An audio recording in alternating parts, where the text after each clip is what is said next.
All right, hey everyone, welcome back to AskAVC. My name is Ryan Floyd. I'm a managing director at Storm Ventures, and we invest in early stage B2B SaaS companies. And in this video series, I try to give you a little bit of my thoughts and advice as if I was maybe an investor in your business or on your board. Today, we're going to talk about remote work. It's been on my mind lately as we're all going back to in-person meetings, and in fact, Storm, we're looking for office space again. I want to share with you some of the things that I've been thinking about, some of the lessons I've taken from our portfolio companies. So let's get into it. Okay, so let's talk about remote work. One of the biggest takeaways is that, and it may seem kind of obvious, we aren't going back to the way it was. I just cannot imagine that that is a potential outcome. I know there's a lot of people that are pushing to get back into the office, and we'll get into that in a minute. But things have changed, I think, permanently. We all ran this experiment where we were forced to go home collectively. It would have been impossible to do this under any other situation. And I think most of us learned that we could be very productive being remote. In fact, oftentimes more productive being remote. I know there's a lot of individuals that struggled. They felt isolated. So it wasn't necessarily the same experience for everyone. And certainly for kids in school, speaking personally in my own family, distance learning was really tough.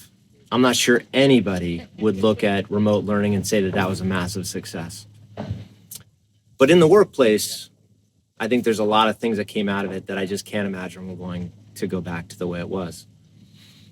You know, personally, we used to have founders come by and, talk to us about investing in their business on a daily basis. We had 3 conference rooms that were booked from morning until night.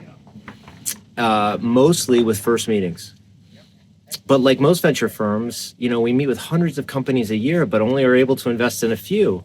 And it's not because these companies aren't great, and the founders aren't awesome, but it's just they didn't fit our strategy for whatever reason.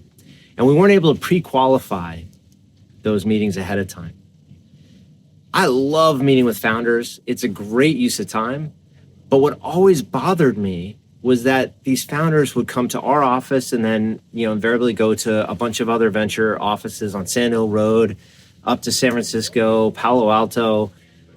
And it just didn't make a lot of sense because most of those meetings didn't result in an investment. And I really don't think that those in-person meetings versus what we learned during COVID actually generated more interest in investing. I think sometimes there's this high pass filter. You just need to understand whether it fits the strategy. The founders need to have a good sense of whether the venture firm is a fit. And then the second meeting, the third meeting can be in person. You can go out to dinner. That's great. The human connection is incredibly important.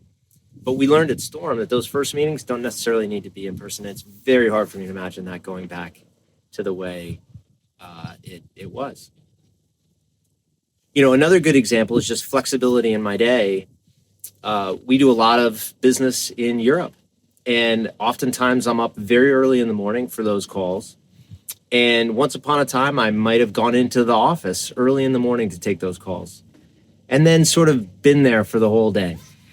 What's really nice now is I can do calls very early in the morning, and then I can go to the gym if I wasn't able to go because I was on calls all early in the morning, or maybe I can walk the dog. I suppose that flexibility exists.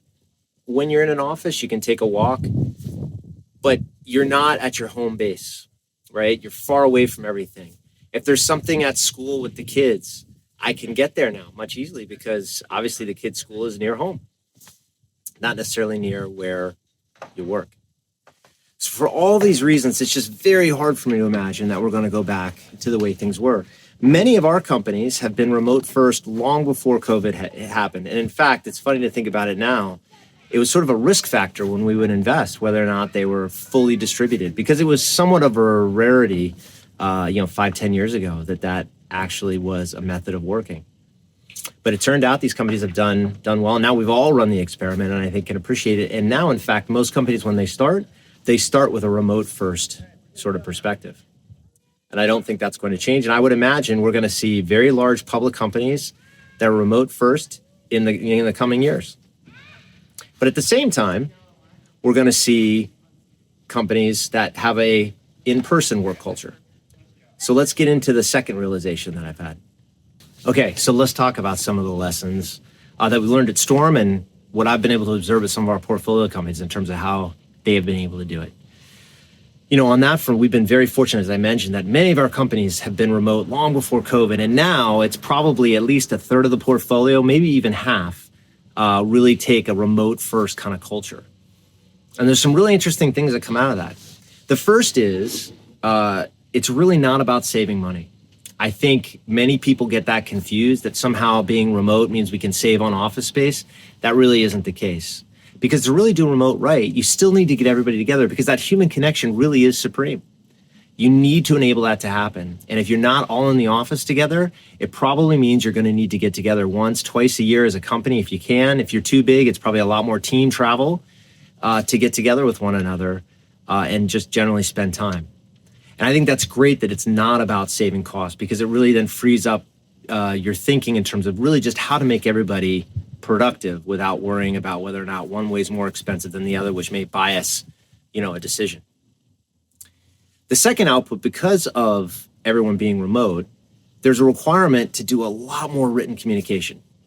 And, at first, I'll admit, I think for myself, it's just sometimes so easy to just have casual conversations with your colleagues next to you and not invest a lot in writing everything down. But actually, it turns out it's a great thing. I think it's a great output that's come out of, the whole remote experience, at least for me and for Storm. And that now, because, inevitably, people aren't always in the office together all the time, even when it was an in-office culture.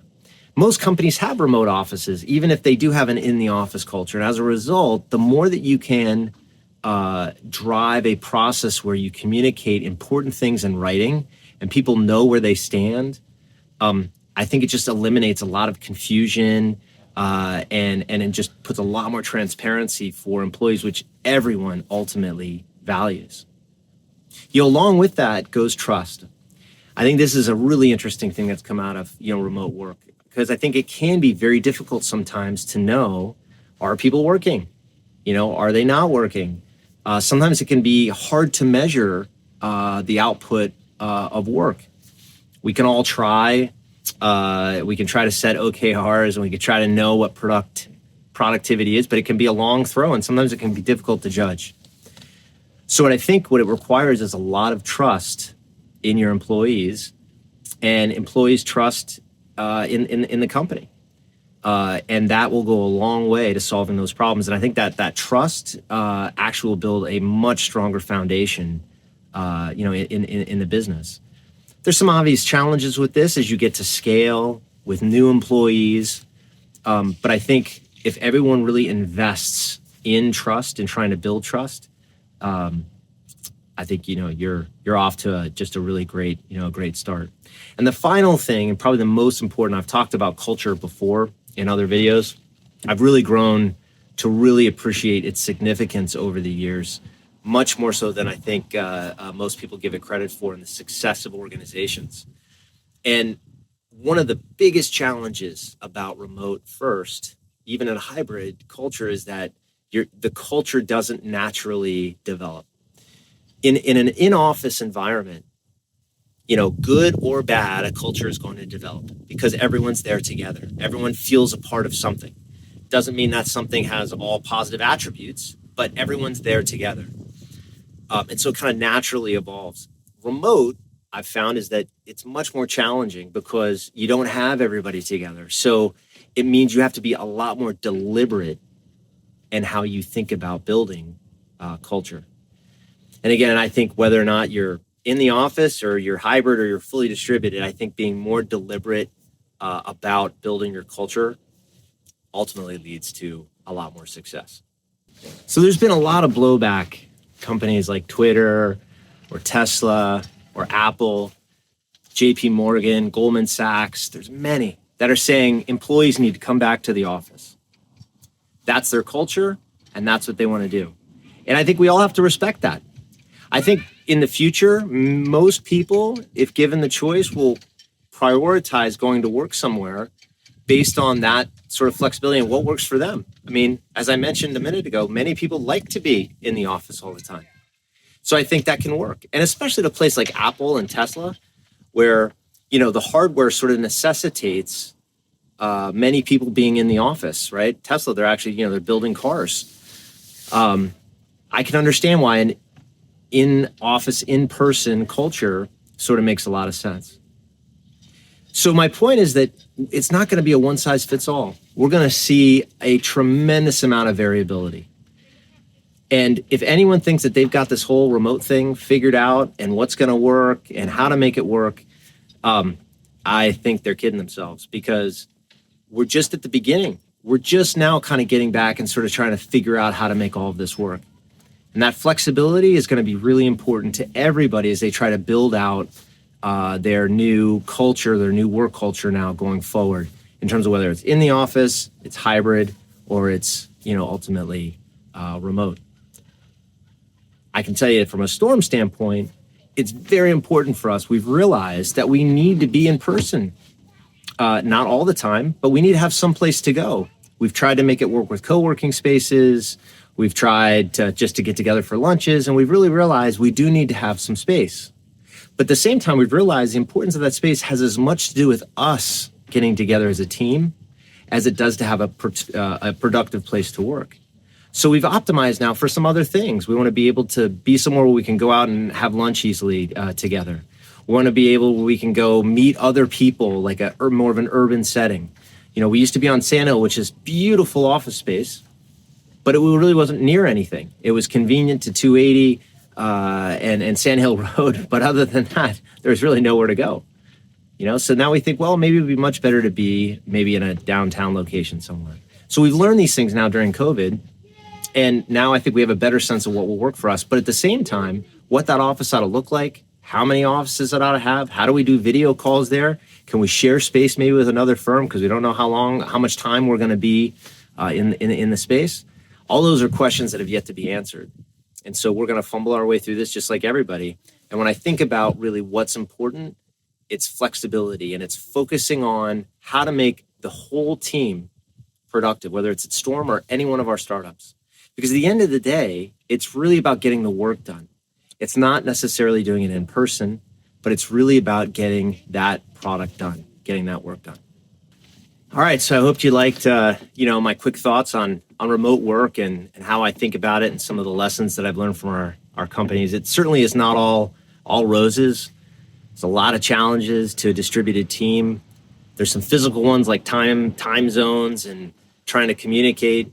But the benefits of having that flexibility with your team just seems to be tremendous. And it's just very difficult for me to imagine going back to the world the way it was. But at the same time, it's incredibly complicated, and it certainly introduces a lot more challenges in things like building culture. But I think we all take them in stride. We'll work our way through this, and I think we'll all be better for it. So anyway, thanks for listening. Please hit the subscribe button. Send me a note with what your experiences and learnings have been with remote work, and look forward to talking to you next time.